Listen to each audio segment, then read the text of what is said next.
Well, good evening and welcome to this Tuesday edition, March 16th edition of A Walk Down Memory Lane. I'm your host, Earl Basin, and joining me is co-host Dennis Brown. And we do want to invite our guests, welcome our guests, Ralph Bean Sr. and Ralph Bean Jr., better known as Gumbo 1, Gumbo 2. How's that? Yeah. You might have to correct you right off the start there, Basin. What's that? I'm actually the third Gumbo, by the way. Oh, you're the third. Okay, Gumbo 3 then. Oh, yeah. Okay, all right. So all right. My uncle Arthur was the first. He was the first one with the name, and we went through all of this, man. We did the book for Ross McCall with the nickname book. And I didn't never knew the origin of the name, and basically going through that process, we found out that he actually had to ask someone else, the guy who actually started calling him that. He had to reference him to figure out why he was called that. So yeah, I'm 3, my father's 2, and my uncle is the first one. All right. Well, thank you for clearing that up. So we're joined by Gumbo 2, Gumbo 3, and also co-host Punchy Deal. Hey. Good evening, gentlemen. Night, Punch. Good day, sir. How are you? Right on cue, Punch. How Dennis, are you? Yeah, how you doing, Dennis? How you doing, Punch? How are you, Ralphie Jr., Ralphie Sr.? Yes, sir. Yes, sir. Yes, sir. Any leading questions, Dennis? My well, that was one of my questions actually to Senior. How did they get that name Gumbo? That was one of my questions I had written down actually. So, any one of you can answer that, Senior or Junior. Well, that's the hills right there. My brother, he was called Gumbo before I even knew about playing football. So anyway, when I started to play, they started to call me Small Gumbo. And then after that, of course, the small got dropped, and then just Gumbo.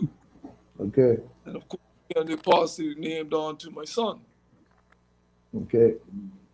Okay, so my first question would be, other than that, for both of you, I'll go Senior first. When did you first start playing football, and who influenced you play at a young level? Oh, I played since I was in primary school, and a big influence, I think, at that time was David Landy, who was a gym teacher at Victor Scott, which is now Victor Scott, but it was Central School.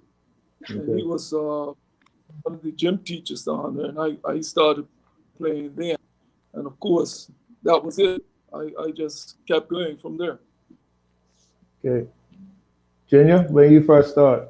Around the same time, 5 years old when you can first start playing. I obviously played for Village. And all the influences were around me within in my family. Obviously, my father, and my other family members, my uncle Mal being, and culturally in Bermuda. That's one thing that I boast about Bermuda a lot.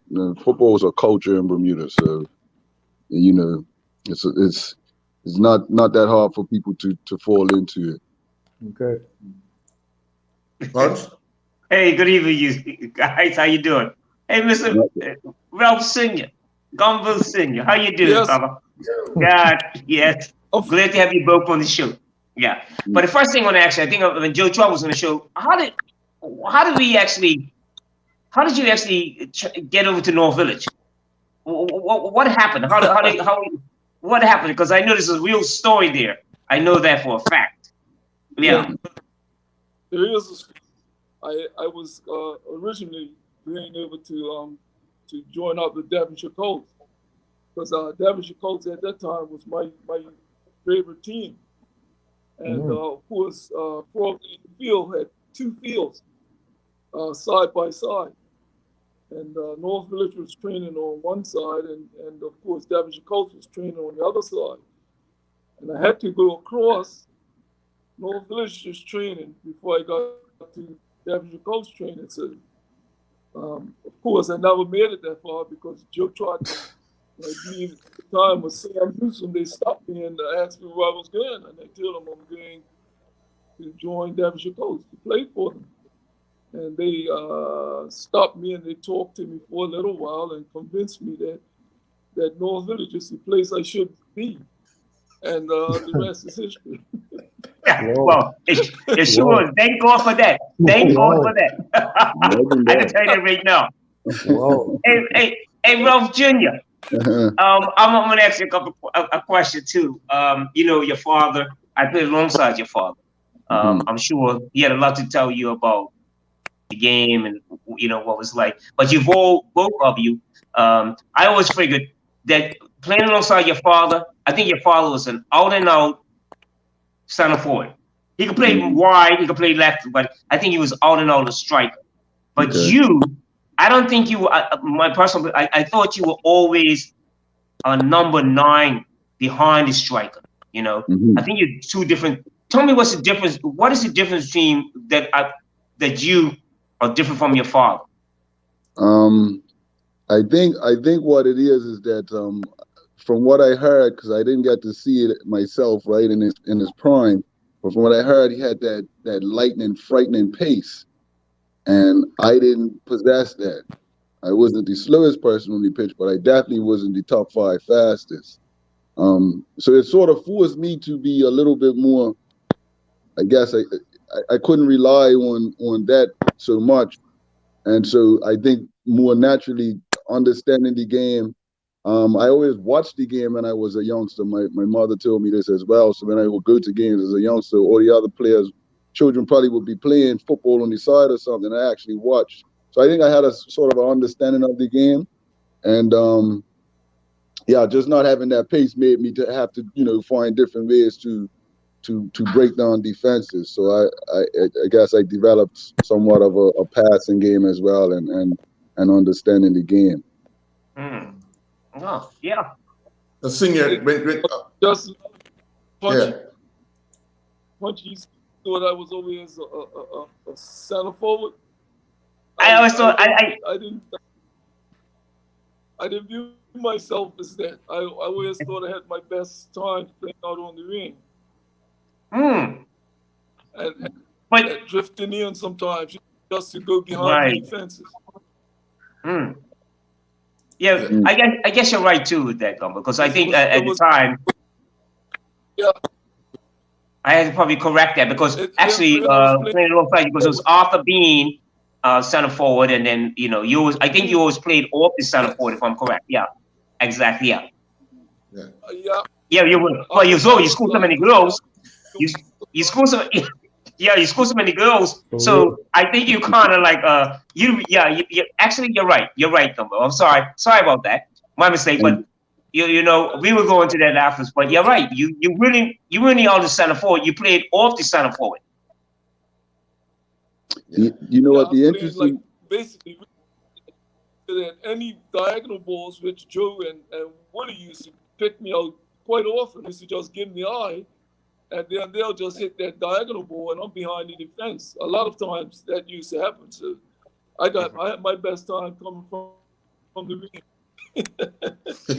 Well, because I'm sorry, you guys, I don't want to take the conversation or any Ralph Bean Jr. Anyway, playing alongside your father, there was one game that I would play with you because I'm seeing so much stuff, the ability that you have.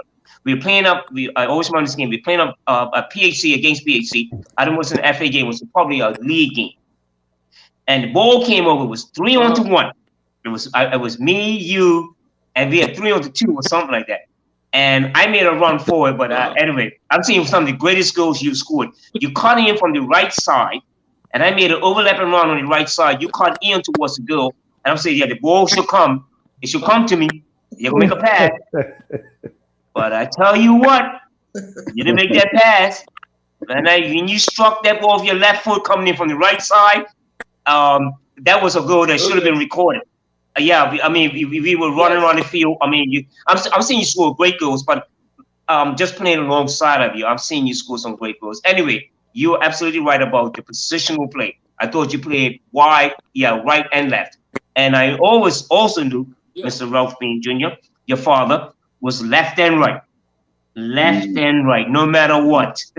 Anyway, I always remember that girl because I thought the ball should have came to me, but it didn't. But you sure made it. We beat him. But anyway, I didn't even think about selfishness. It's like, whoa, you scored a goal like that. And he never, it was outside the 18-yard box. I always remember. I was like, how did he do that? Yeah. So, Senior, let me ask you. Yeah. Yeah, it was a PHC. It was a night game against PHC. That's right. Correct. And Stanley Ray was in the goal. And that's right. The goal was disallowed. I don't know if that goal was disallowed. But I thought we beat him 1-0. I thought the goal that you scored. Oh, yeah? No, the goal that we scored came from your brother Cal. And it was bubbly was the keeper. Oh, okay. But that one, they disallowed that goal, saying that Arthur B was offside. Now, there was no way that Arthur would even be able to touch that ball. I see. And it up in the pigeon right across Stanley Ray because he wasn't even expecting that one. No. Whoa. Senior, I do want to ask you a question because you made note about Joe and Wooly giving you that eye. How much time did you guys take in training to work those things out? So come Sundays, it was just instinct.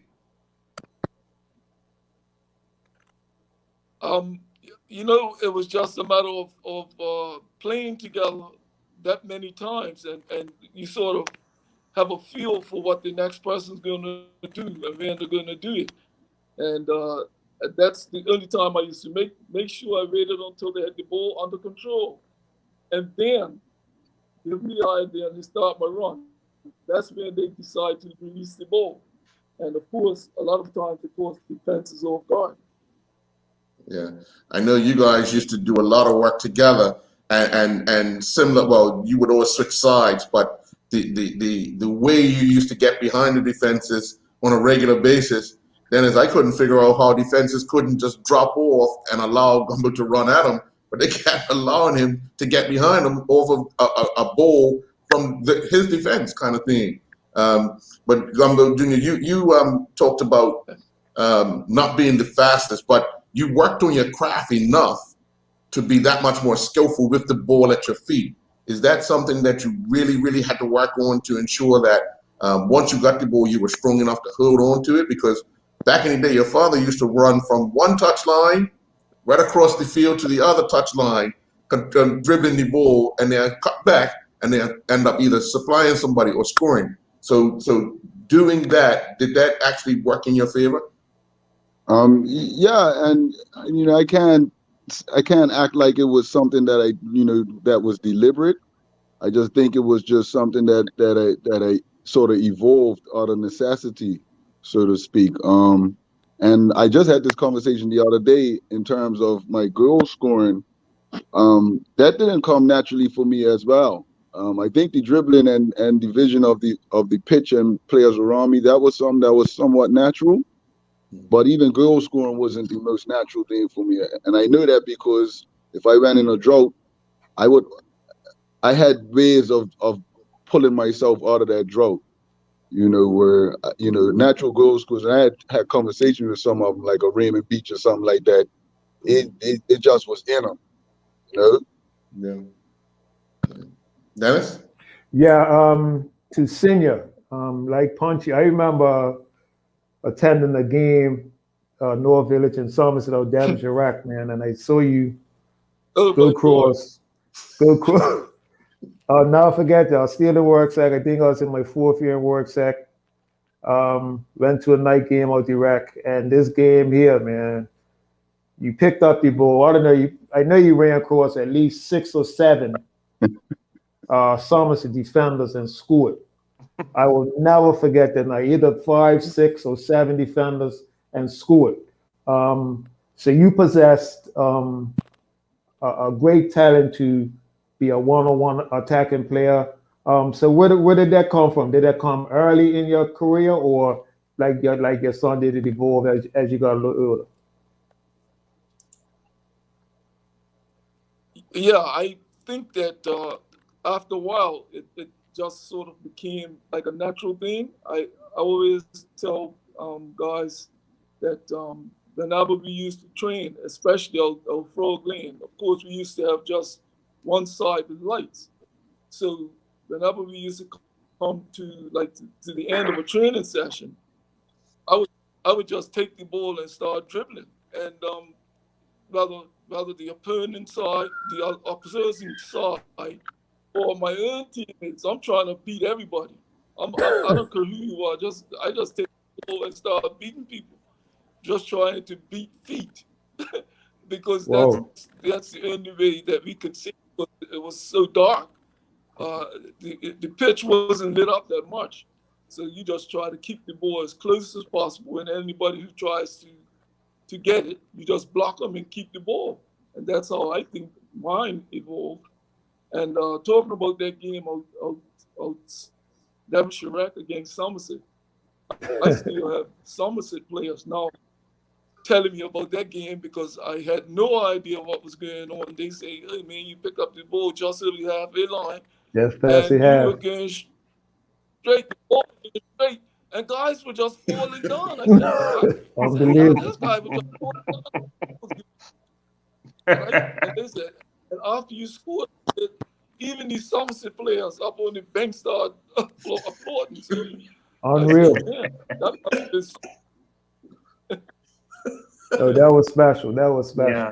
Hey, my question will be: both of you have been involved with Triple Crown Championship teams. I think so, right? Am I right? Um, Mhm. at That's Griffin correct. North Village, of course. Yeah. Um, what do you think that success? What do you think the success, Ralph Jr., especially the Triple Crown? Because I think you were a leader in that. Because I think my perception is that you were very, in terms of instrumental in the leadership in the Mm. team that the Triple Crown Championship. Uh, uh, what is it that both of you have achieved that success? What is it that you think that was there? What do you think that you contributed to that? Um, I would say, because we've had this conversation a lot before, I would say that it was a good bit of time in there as well, right? Because I think it was about three generations that mashed together during that time, in particular for that Triple Crown season, right? It would have been the older generation in terms of Canton, Kevin, Keith, the Jennings brothers. Um, and then it would have been my generation, myself, Kofi, Jamaica, and then the ones that really took us over the line in that final in the FA Cup was Keishan Bean and Shane Hollis. And I remember we actually went to extra time that game against Dendytown, and we this was like the first time that season that it was almost like we didn't know where it was coming from, where it was gonna come from. And they made a I have to give the coaches some credit. They made a bold decision to bring on Shane Hollis at the time that they did. And he really did. He flipped the game on his head. And the next thing you know, we scored like two or three quick goals and it was over. And Keishan scored two of them, I believe. So the 16-year-olds took us over the line in that FA Cup final. So I just, over a decade of really good teams and having some good success, that year in particular, I think all of those generations of players came together at once, and we had all played with each other for so long and been around each other so long. It was just, once it was all put together, everything came together, very well. Oh, okay. And Gumbo, and then what if the Triple Crown Championship with North Village? What would you say that Yeah. was so significant in that?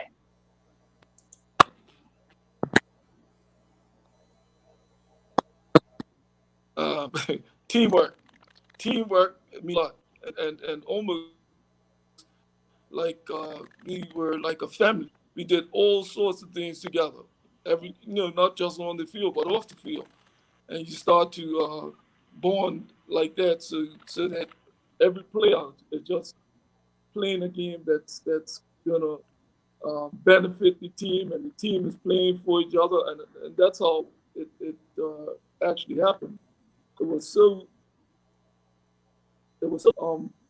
instrumental in our performance because we had been bridesmaids so many years. Like every time we looked, we were runners up, and we might have had like 12 draws in a season.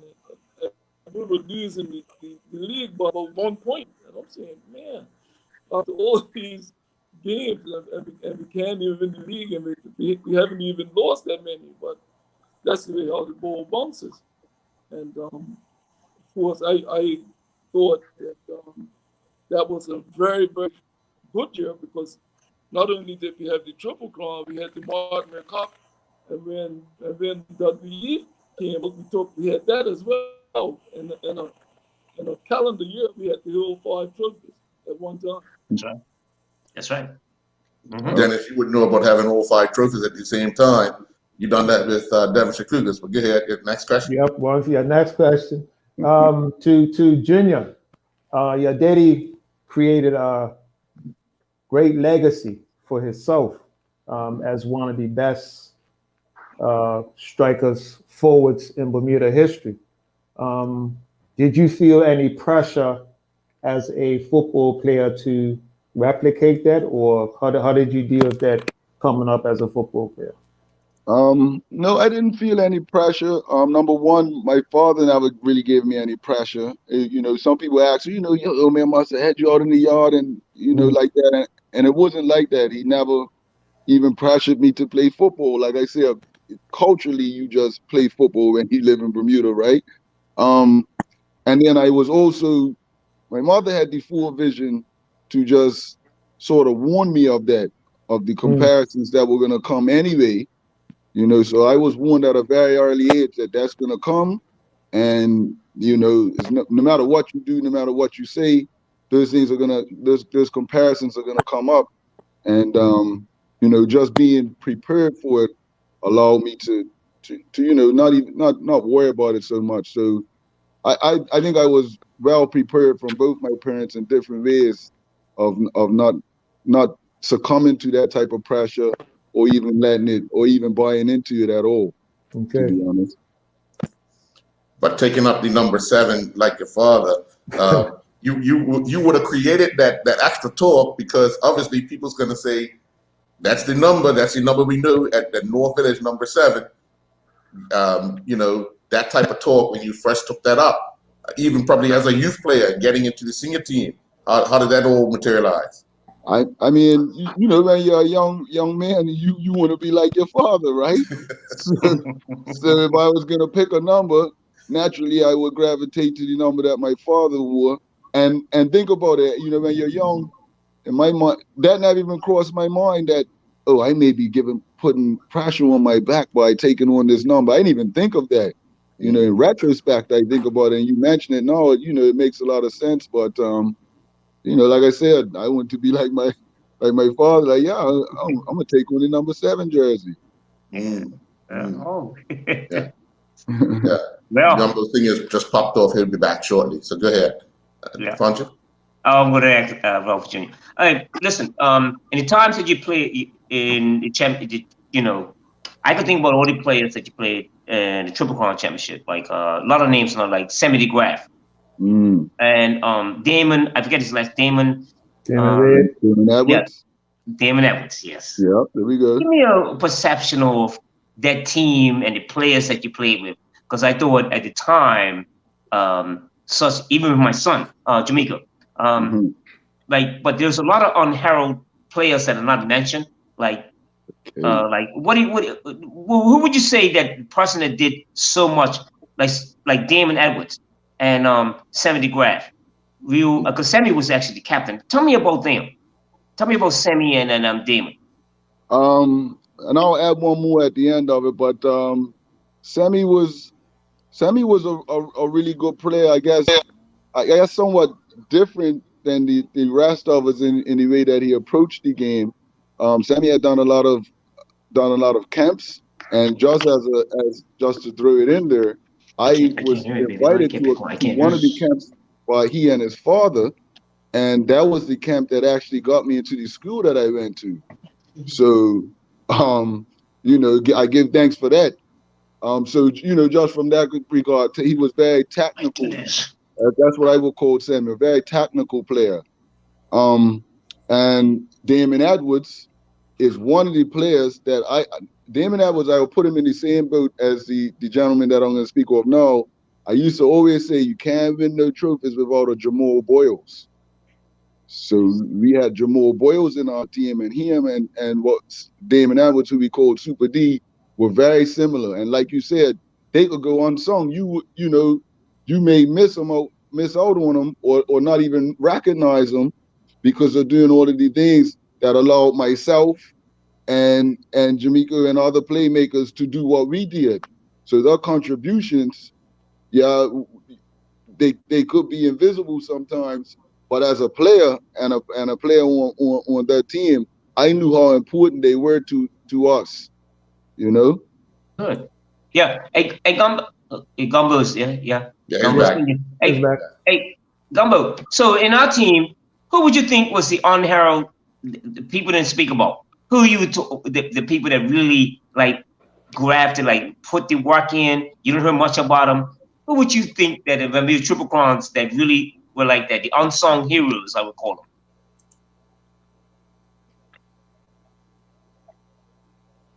You talking about Ralph Senior? Yes. Yes. Yeah, the Triple Okay. Crown. Yeah. Yeah, Who all would you right. think that All were right. the unsung heroes Unsung. in that day? Okay. I would say Cornell Castle was one of them, Oh, definitely. and Definitely. Randy Bean was another one. These the guys that. Oh, and even Cal Deal, because like when you saw how hard these guys were working, you had no choice but to work just as hard as them. Those guys used to come off the field like looking like they had been rolling around in the dirt all day.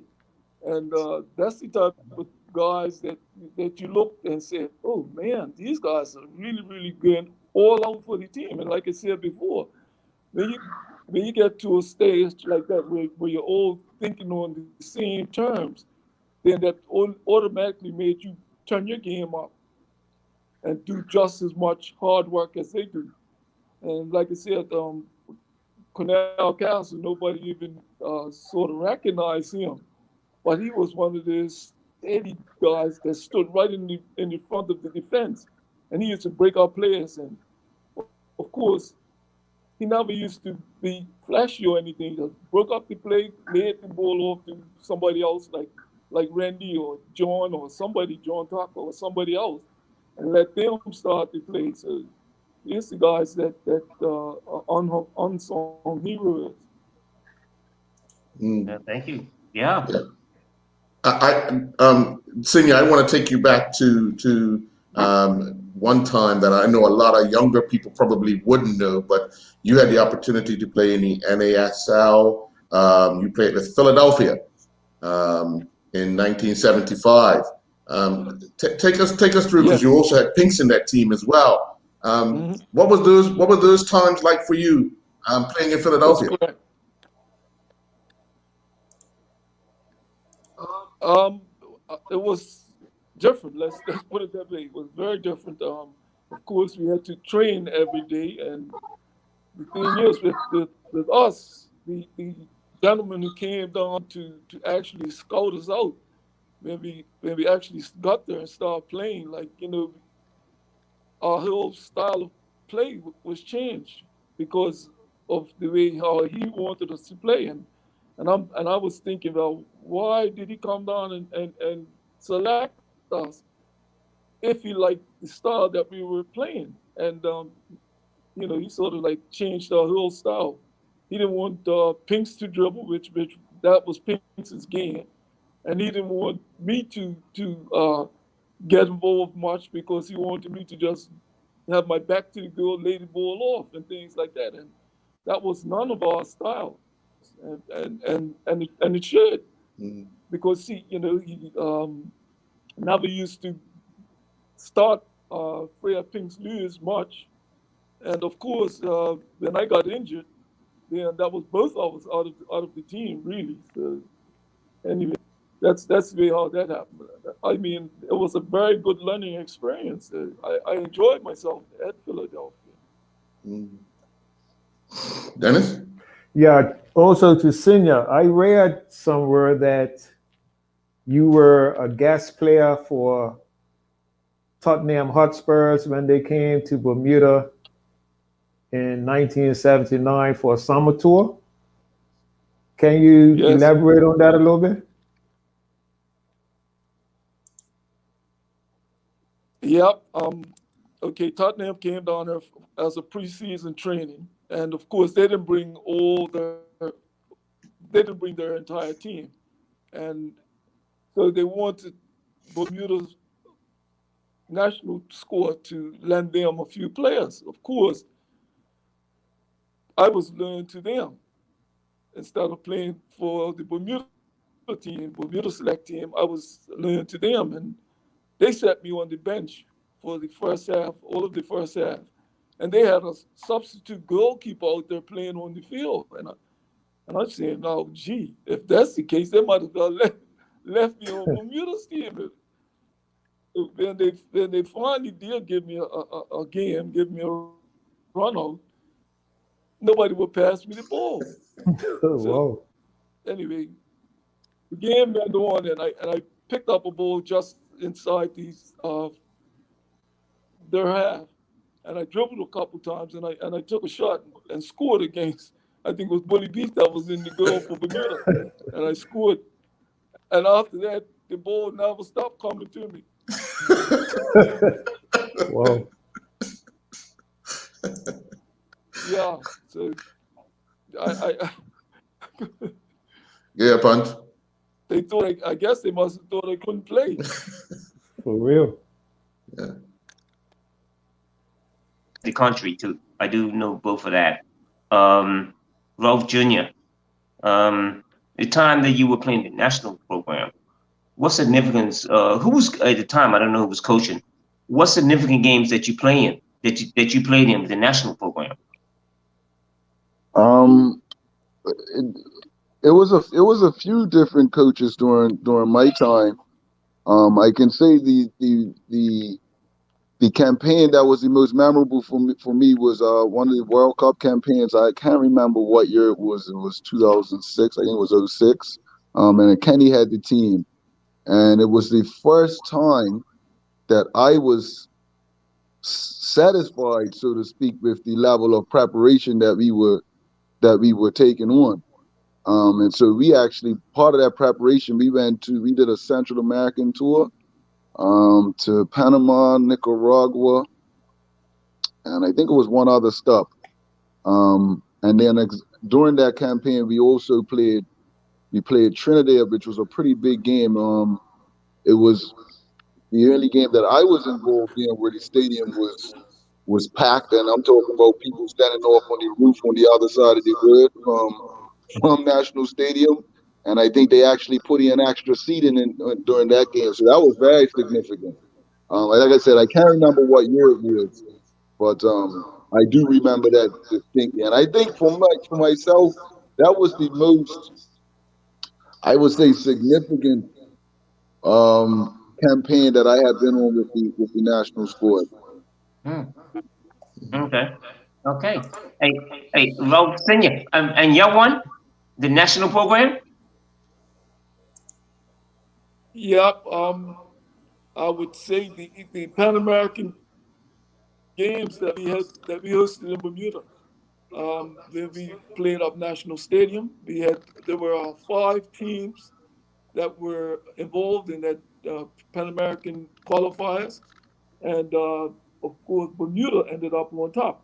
And what's significant about that is that we played to a high standard of football in front of so many Bermudian spectators. I mean, I've never seen that many Bermuda spectators in the National Stadium for ever since. Actually, I haven't seen it because the whole Bermuda rallied around us as we were playing these games, and it really should, because we played so hard, and I think we won every game that we played. And the teams like that were involved were Canada, Mexico, Jamaica, and who's the other one? Oh, and the United States. And we beat them all. So it was a very, very good tournament as far as I'm concerned. And that's where we really found out that Bermuda was really behind us, 100%. Yeah, Dennis. When it comes to well, before I ask my question, I was actually watching because they have that game on YouTube, and I was actually watching that this morning, and that brings back a lot of memories too for me because I was a young teenager, good to every single game. I distinctly remember the Canada game where we went up 2-0 in the first half, and Andre Emery scored the first goal with a header, with a good build-up play, came to the train.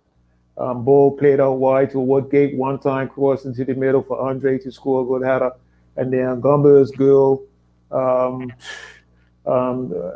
guys need to look at that because he left one of the Canadian defenders on the ground with that little body shake that he used to do, which was unbelievable. And to score the second goal. So I sort of concur that the crowd. If you look at that crowd sitting up on that bank, it was unbelievable. So what did that? Because like watching you, even when I was before I played first division, and even when I started playing first division, you had like a insatiable appetite to win and to get across the fence. I remember the first time I encountered you, I may have hit you too hard, and I can't really say what you told me on her. As a young boy coming in, you told me in no uncertain terms that you need to keep your serve, so whatever, blah blah blah. You know what I mean? So at the end of the day, you had that drive and that knack for that determination to, what I mean, get across these fenders, and for somebody who wasn't a big person, you knew how to take care of yourself as well. So hey, I always looked up to you, and when I first came, I was in awe when I first played against you. I never tell you that. I'm just telling you now, But at the end of the day, you were somebody I always looked up to. But where did that drive? Because both of you had, even your son, even like when I coached against your son, like he used to irritate the life out of me. And where did that drive and determination come from?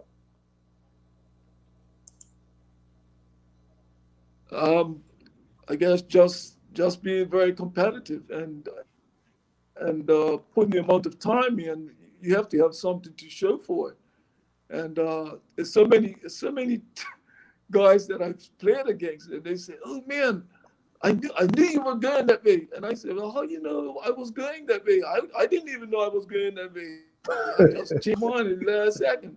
So it's a lot of that type of stuff that it sort of brings back those type of memories, and lets people know that a lot of the things that I was just doing impromptu was not for or anything like that. It was just whatever the situation called for. That's what I tried to do, and a lot of the times it paid off, but then sometimes it didn't pay off. So what to do? And Junior, that you had the same type of drive, because I always remember you as a player who had great football intelligence. Like you say, you were in the fastest, but you were in the slowest. But your football brain was probably faster than those players. And where did that? Because like coaching against you, I'm saying we had to keep this guy quiet, man. But at the end of the day, you always get yourself out of bad situations. Like so, hats off to you too, because you just like your daddy, you created your own legacy. You didn't live with your daddy's, man. You created your own legacy, and so where did that competitiveness come from? For you? I can tell you definitively that I picked that the extra edge of competitiveness I picked up in college when I went to school. Now I'll give you a quick story that can hone right in on it. When I first went, besides for the fact that I had an ankle injury from an accident, I was not first choice coming into my school. And I think it had a lot to do with the same thing that my father was speaking of. The style of play was a lot different, and you have to sort of humble yourself to understand that people don't play the same way that they do back at home. And then they look at you and see that you're slight, and because it's a physical league, they may even have a preconceived notion of what you can handle. But anyway, I had to actually have a conversation with my coach um, during that time. And one of the things that the assistant coach who was in the room at the time, he asked me a question. He says, how have you been training the last couple of weeks? And I was honest with him. I had to be honest. I said, I'm not been training that well. At this time, I was almost done. Like I. And so basically, long story short, what he told me, this was his exact words. Okay, you've come in here, you've talked about, what you can do and blah, blah, blah. Your objective now is to train to a point that it's impossible for us to leave you out of the team. And I've trained that way since that day. For anyone that tell you that I probably train more competitively in training, because it developed something in me that made me know that, if you train hard, then the game will be that much easier.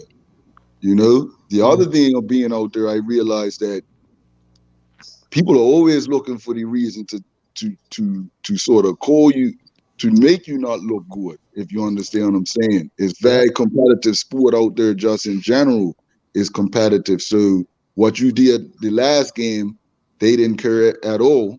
And so you had to show people, you was always proving yourself to someone who had probably never seen you before. See, we're in Bermuda, you don't get that much. Most people have either seen or heard of you. But I realized that every day that I went on the pitch, there was people out there that didn't know me, didn't care who I was, didn't even know where Bermuda was, let alone who I was. And I was always trying to convince them that I am that guy. So that's all. I think that's where the competitive edge really came from. Okay. Brother Punch? Yeah, I'm gonna ask Ralph Senior a couple of questions. It's probably be something that he's gonna have to answer. Anyway, he will answer. Okay, Gumbo, you will remember when we were at death's door of Devonshire Rack, and we were about Norfolk was about to be relegated that Sunday afternoon. Are you sure you remember that? Can you give us a little history about, because I was involved with that game also. What do you think? There's two questions I'm going to ask you. And then I'm going to ask you also about when your decision to leave and go to play with Vesco. But tell me first about that incident, that whole year with North Village, because it was really going to be history for us. Because once we came up, because you do know we have a history that once we've been up, we've never been relegated. But I'm sure you remember that game out Devonshire Rec that Sunday afternoon. Yeah, and you took the penalty. Yes, you did. Mm-hmm. So tell me, can you remember something? Yeah, and just the atmosphere itself. Yep, I can remember that. I can remember that quite clearly. I knew that we went down to Jerry Swan double. Jerry Swan was playing with Devonshire Cougars, and he hit us on a counter twice, and we were down 2-1. And if we didn't get 1 point, we would have gone to the second division. So um, I can remember distinctly, just as clearly as ever, your brother, Calvin Sidney O'Neill, took the ball and was dashing with it down the right side. And there came Donnie Hill, came out of the middle, because he was a defender, center back. He came out of the middle, and he made a tackle on Cal, which sent Cal flying. And of course, the referee pointed to the spot. And of course, everybody was upset that the penalty was called. But the thing is, if Donnie hadn't challenged him at all, I don't think Cal would have had anything else to do with the ball, because the ball was going so fast and it was going towards the corner line. So I don't think Cal would have been able to do much with it anyway. But anyway, Donnie challenged him, and of course, a penalty was called, and that was in the dying stack of the game, which was out what you'll call injury time now. Oh, wow. Of course, the penalty had to be taken. And of course, it landed on my shoulders to take the penalty, because I was the designated penalty kicker. And oh boy, the goalkeeper was trying to do all sorts to make my hair funny so I won't be able to score. But anyway, I kept my wits about me, and I just put the ball in the goal. And it was like, I don't know, it was like we won the FA Cup all over again. Everybody was screaming and cheering. Yes. Some people were crying. I said, "Oh my God!" Yes. Yeah, there was a lot of tears here that day. That's right. And yes, it was. you know, Yes, it was. And that was. Yes, it was. Yes, it was. Just came down to and kick when you wanted to kick in first place. Just pass the ball into the corner of the goal. Which that's all I did. I just kept my cool, pass the ball in the corner. Yeah, I always remember it because I was playing the game. I just remember I couldn't even watch you take the penalty, but I just remember how calm you were. I mean, you're talking about thousands of people, and if you missed this, we're headed down. We were going down.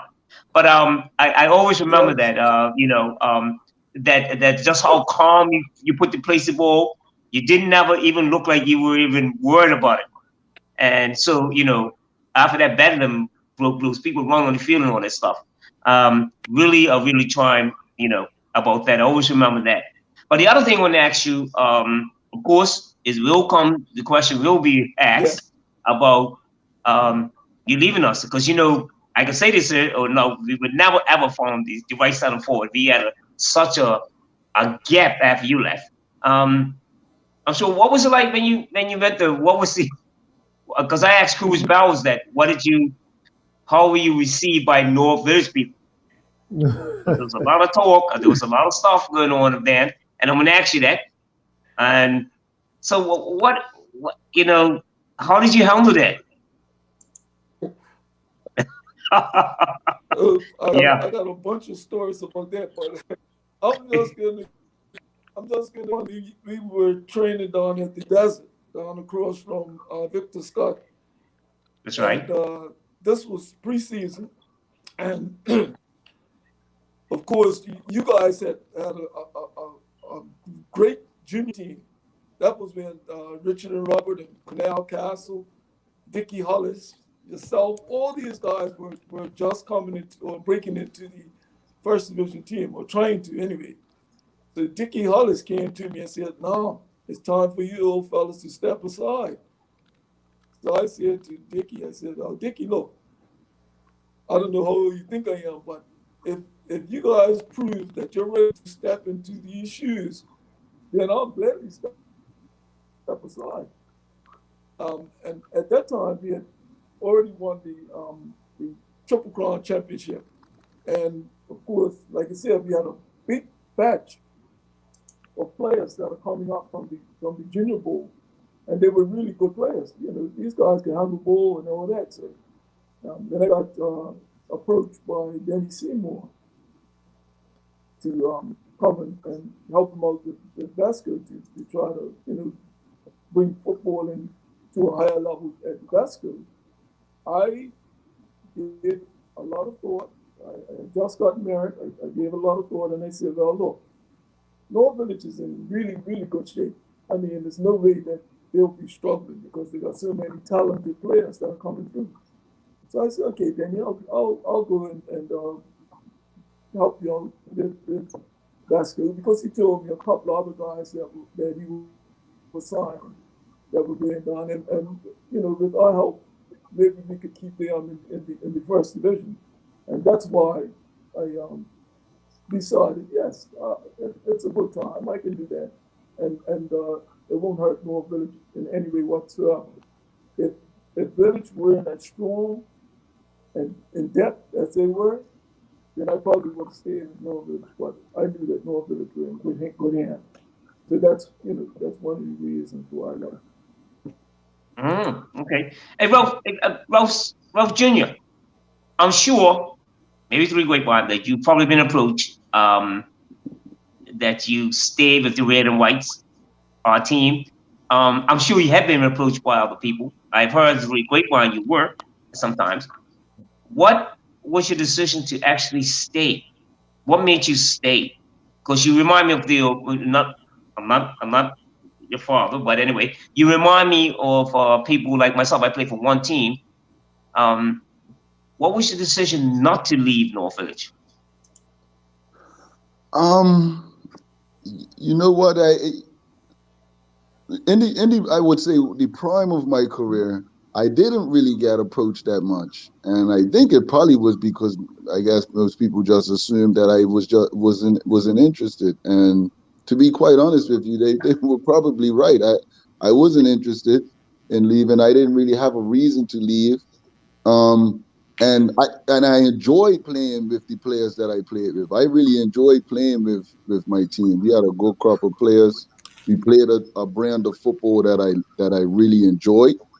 Um, and I really had no real reason at the time because we with some things that we were trying to accomplish. I mean, you know, people say that you guys won a lot of things, but you know, we were chasing a few things at different periods. So there was always a goal that we were trying to accomplish.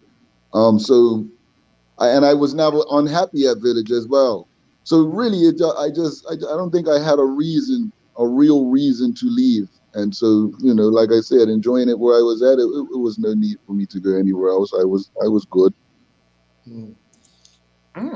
Junior, you took up a post as coaching the team through a transition. It was almost like they were trying to get their feet on the ground. The moments coaching, what were those like? I mean, in retrospect, I was quite young at the time. I didn't see myself as that. But it was definitely a good experience. And it allowed me to see the game from a different perspective and allowed me to see some of the things that I didn't know. And that was when I really understood my innate reading of the game and understanding of the game, because it was times when I had to break things down that I didn't know that you would have to break down. Yeah, I just saw them as normal or just something that everyone else saw. But that's when I really found out that a lot of guys don't see this. Like I would see opportunities. Let's just say, for example, a goal scoring opportunity before it even happened. Like you know, the ball's up in the air, and the defender, I can see that he's struggling. He might just miscontrol this ball right into this direction. And on the bench as a coach, I would see that happening and the strikers not react. And so that's when I started to really realize that, okay, you know, the understanding that I have, not all players have that type of understanding. So it allowed, you know, that just made me that much better, I will be honest. And Senior, while Junior was coaching, what advice were you offering or what assistance were you offering at the time?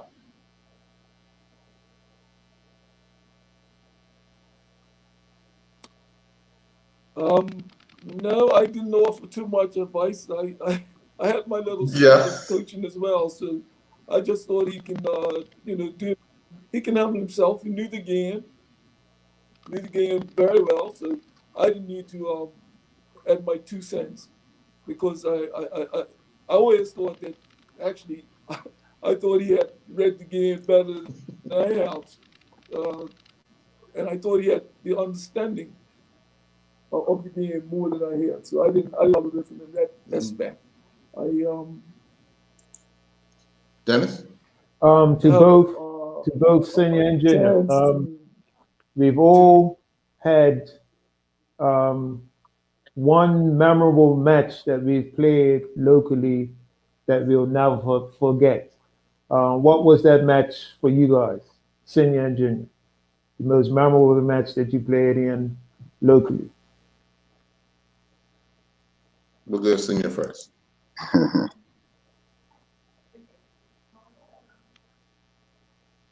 No, better go junior first. Yeah. There was that many.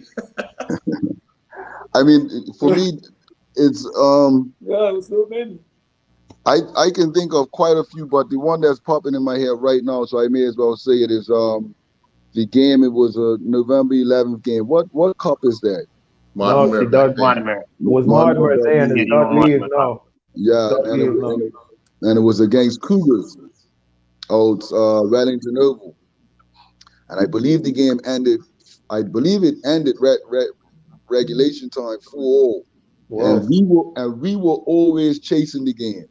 Mm-hmm. So we would equalize, they would go up. We would equalize, they would go up. And that went on obviously until the end of the game. And I distinctly remember thinking in my mind, it was a good game. Like the girls, they weren't silly girls where people would be mad at. Like they were good girls. And I remember saying before we took penalties that no matter what happens there, I'm just glad that I was a part of this game. Like that's how. If I was a neutral spectator at that game, I would have loved to see it. It would that I do remember that game. We ended up winning that game on penalties, by the way. Okay. And I think, if I'm not mistaken, 6 of those goals came within the last 15 minutes. There we go. Yep. Yeah. So you thought of your one yet?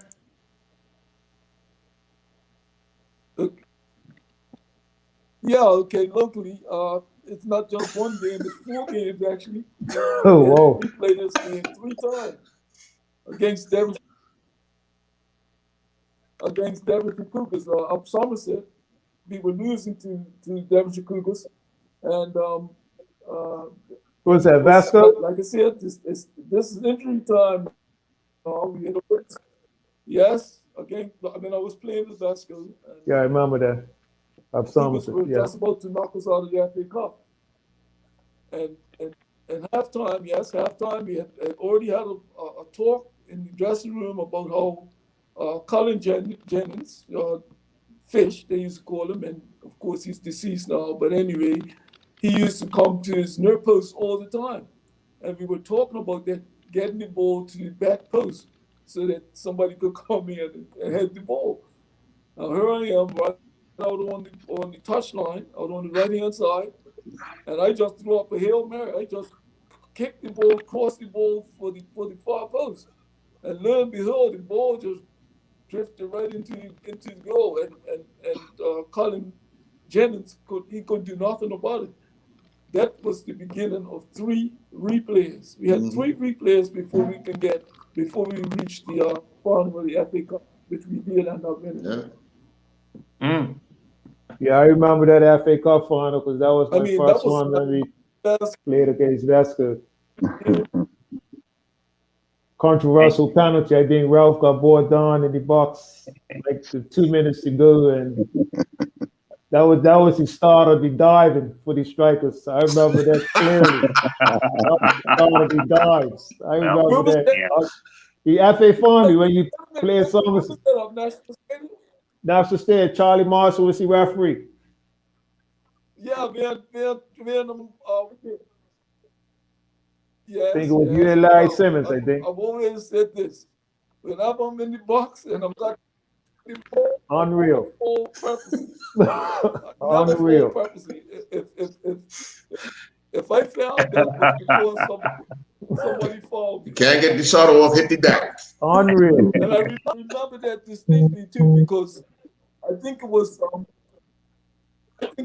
was it Larry? Yeah. Larry Simmons, yeah, Larry Simmons. That tackled me?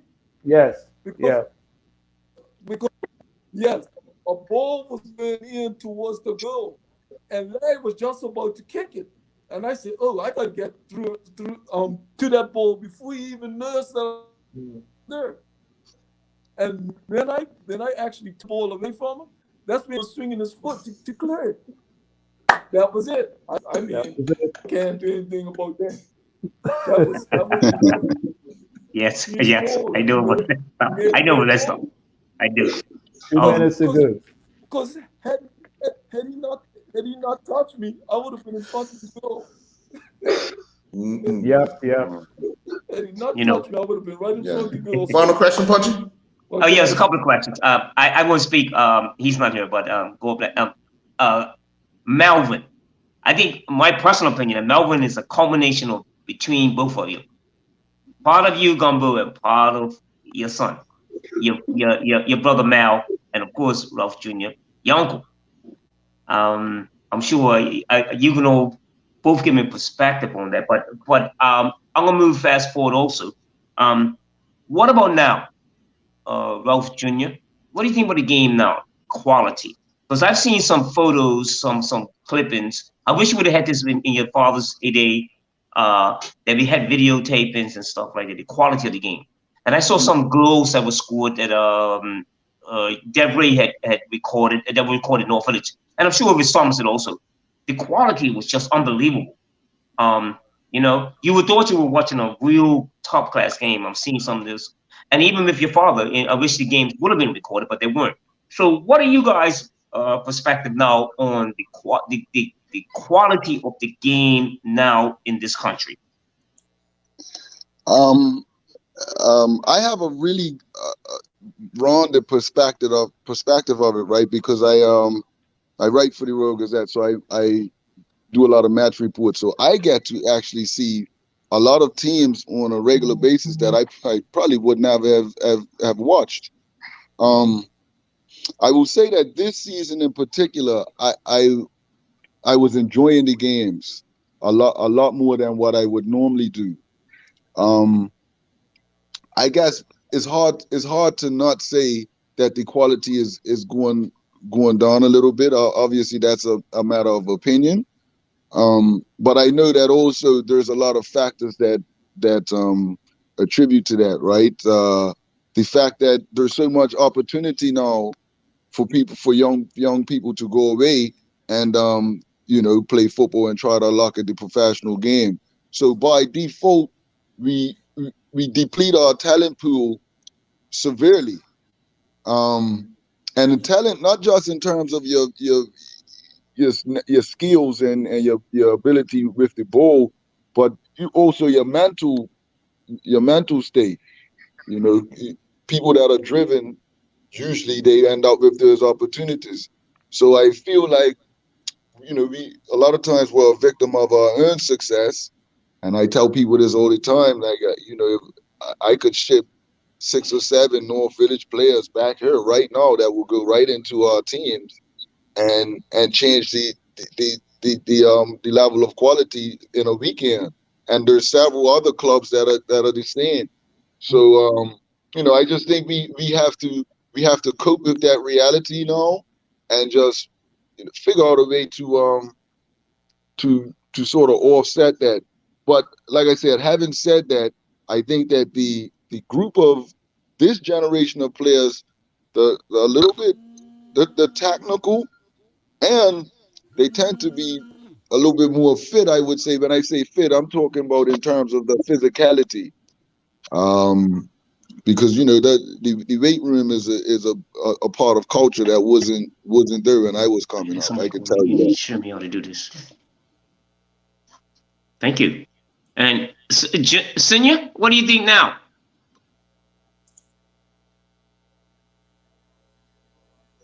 Yeah. Now I have seen a few games during the last 5 years. I've seen a few games. I don't think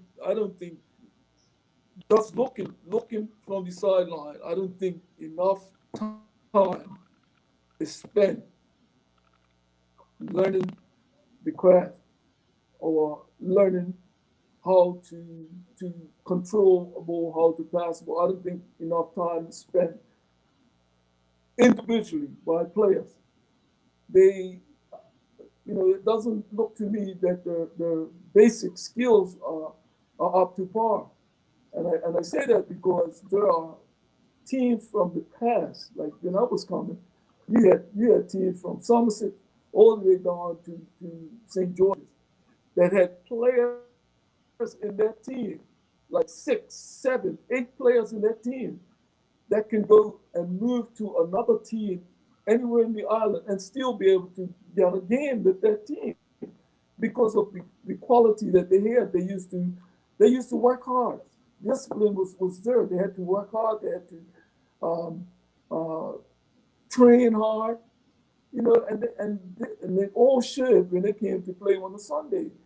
And I think it's right now at that time we didn't have all this soccer on TV and all that. So I think a lot of guys are looking at the game and they're thinking, okay, well, I can go along and do that myself instead of going out there and practicing and practicing and practicing. That's the only reason, or that's the only way that you're going to be able to perfect those skills if you work at it. But I don't think work is being put into it really. That's where I think the level of skill is dropped a bit because you can find maybe 2 players, maybe 3 at the most in each team that can want a place in any other team, but you don't get the numbers that you used to have in my day anyway. I mean, that's my opinion. Another question, Dennis? Yeah, and saying I'm constantly talking about that back in the day where you had quality, like you say, 7, 8 quality players in each team. You know what I mean? I constantly talk about that, and I'll constantly talk about that until I'm on this earth, until I leave this earth. My last thing for, and Singh, you basically answered my last question of any advice for the current player, and that basically did it. Really, what you get out, what you put in.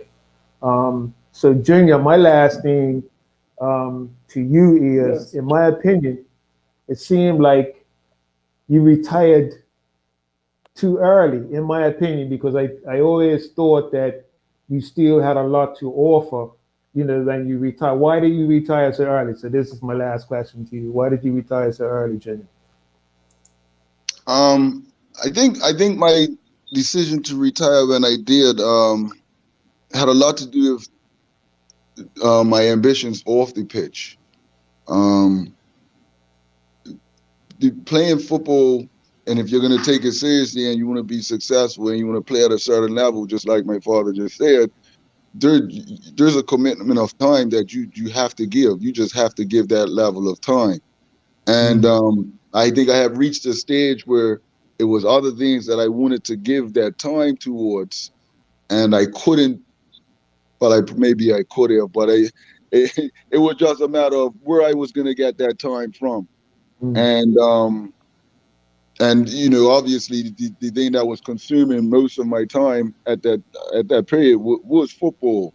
So in order for me to explore these different things away from the game, I had to sort of take that time away. The crazy thing is that the Corona League came along and allowed me to still play at a competitive level without committing the amount of time that was necessary to play at the Premier level. So I think again that's a timing thing. Like if my only other option at that time was to then go to Masters or Commercial League, I would have been almost forced to stay in if I wanted to continuously play competitive football. But a league of came along that allowed me to still have competition without having to commit hours and hours per week. Okay. Well, And gentlemen, I and do and want to and, thank you. and it would be remiss of me not to say one of the things that I've taken on because it is relevant.